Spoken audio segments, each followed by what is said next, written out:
Hello guys, welcome back. स्वागत है आपका अपने यूट्यूब चैनल पॉलिटिकल साइंस की क्लासेस में। मेरा नाम है सोनम चौहान और आज हम यहाँ पे बात करने जा रहे हैं some great leaders of the freedom movement, यानी कि स्वतंत्रता आंदोलन के कुछ महान नेता।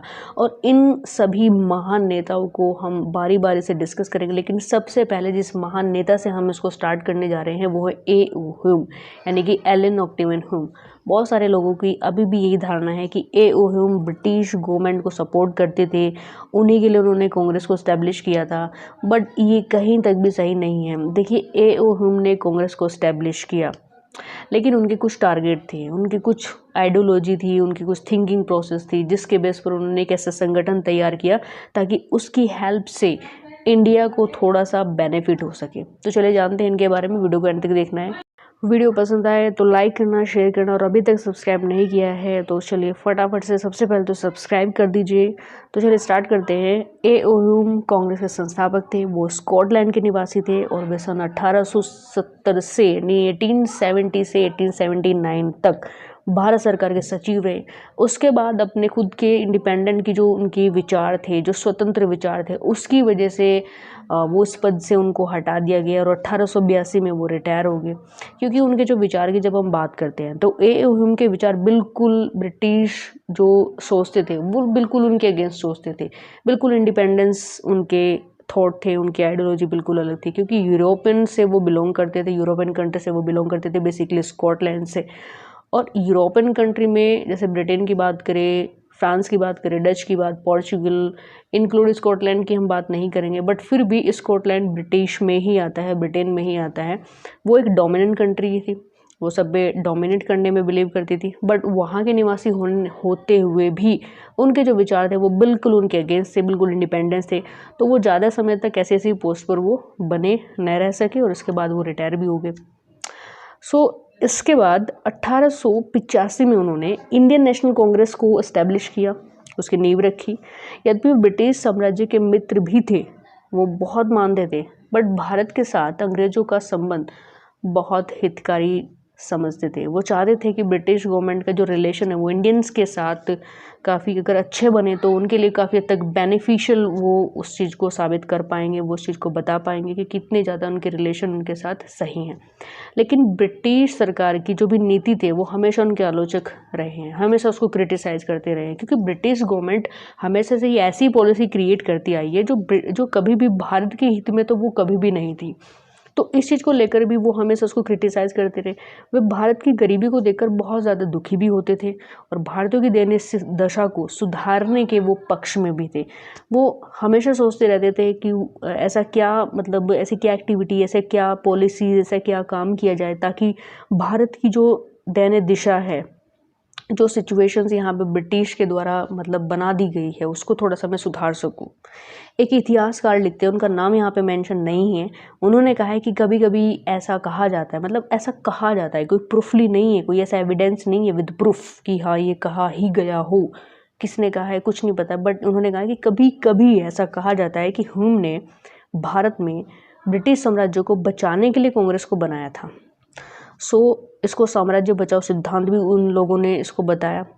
तो ये कहीं भी इस चीज़ को प्रूफ नहीं करता है। देखिए, स्टेटमेंट है, कुछ इतिहासकार दे देते हैं लेकिन प्रूफ इनका कुछ होता नहीं है। पॉसिबिलिटी बहुत ज़्यादा कम होती है। कुछ इतिहासकार तो ये भी बताते हैं कि ह्यूम का जो मत था वो बहुत ज़्यादा स्ट्रिक्ट था और ब्रिटिश सरकार भारत के प्रति अपने उत्तरदायित्व को पूरी तरीके से निभा नहीं रही थी। यानी कि उनका ऐसा भी ऐसा विचार था, ऐसे ऐसे भी इतिहासकार रहे हैं।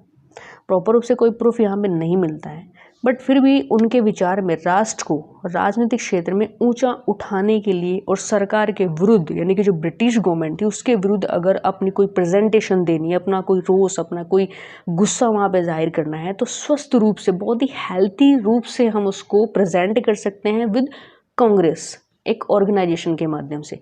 इसलिए उन्होंने इसको बनाया था। जेन्यून से यहाँ पे टारगेट उनका यही था कि हम अपना रोष, हम अपना गुस्सा जो है वो स्वस्थ रूप से प्रकट करने के लिए कांग्रेस जैसा कोई संगठन होना चाहिए। इसलिए उन्होंने कांग्रेस को एस्टेब्लिश किया। भारत तथा इंग्लैंड में स्थित ब्रिटिश अधिकारियों ने ह्यूम को पूरा सहयोग दिया क्योंकि वे सोचते थे कि इस प्रकार का एक संगठन संतुलित भारतीय विचारधारा का दर्पण होगा। देखिए, ब्रिटिश गवर्नमेंट ने प्रॉपर रूप से, हम देखते हैं मूवमेंट के दौरान बहुत सारी ऐसी एक्टिविटी हुई, उन्होंने खूब लूटा हमारे देश को, लेकिन कहीं हद तक हमारे देश में कुछ चीज़ें उन्होंने सही भी की हैं। तो बहुत सारी चीज़ें, हम उन चीज़ों को भी देखते हैं, एजुकेशन को देखते हैं, टेक्नोलॉजी को देखते हैं। सो कॉन्स्टिट्यूशन में जो उनकी हेल्प हुई थी बाद में, उसको देखते हैं।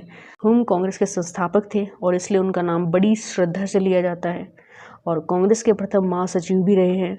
इस पद से वे सन 1907 तक वो रहे थे इस पद पर, और 22 वर्ष तक इस महत्वपूर्ण पद पर रहना स्पष्ट करता है कि भारतीय जनता के उत्थान में उनकी गहरी रुचि थी। वो चाहते थे कि भारत का उत्थान हो, भारतीय जो मतलब भारत है, जो भारतीय जनता है, वो ग्रो करे। उन्होंने शिक्षा, पुलिस, प्रेस, शराबबंदी से रिलेटेड अनेक सुधारों को ब्रिटिश सरकार से करवाने की कोशिश की। वो हमेशा चाहते थे कि ब्रिटिश गवर्नमेंट कम से कम एजुकेशन में काम करे, इंडियंस के लिए पुलिस की व्यवस्था करे, प्रेस जो भी मतलब जो यहाँ पे प्रेस की व्यवस्था है, जो न्यूज़ है, वो थोड़ा सा इंडिपेंडेंस होकर के वो काम करे, उस पर भी वो काम करे। शराबबंदी संबंधी अनेक सुधारों पर वो काम करे। वो पूरा उन पर फोर्स लगा देते इस चीज़ को कराने के लिए। वे पुलिस अधिकारियों को न्याय संबंधी कार्य देने के सख्त विरुद्ध थे। वो हमेशा कहते थे, A.O. ह्यूम का हमेशा यही मोटिव था कि जो पुलिस प्रशासन है और एक न्याय प्रशासन, इन दोनों को हमेशा अलग अलग तरीके से काम करना होता है। ये इकट्ठे होकर के काम इनका नहीं होना चाहिए। इसलिए वो हमेशा इसके अगेंस्ट थे, हमेशा इसको क्रिटिसाइज़ करते थे कि पुलिस अधिकारी को कभी भी न्याय संबंधी कार्य नहीं देने चाहिए।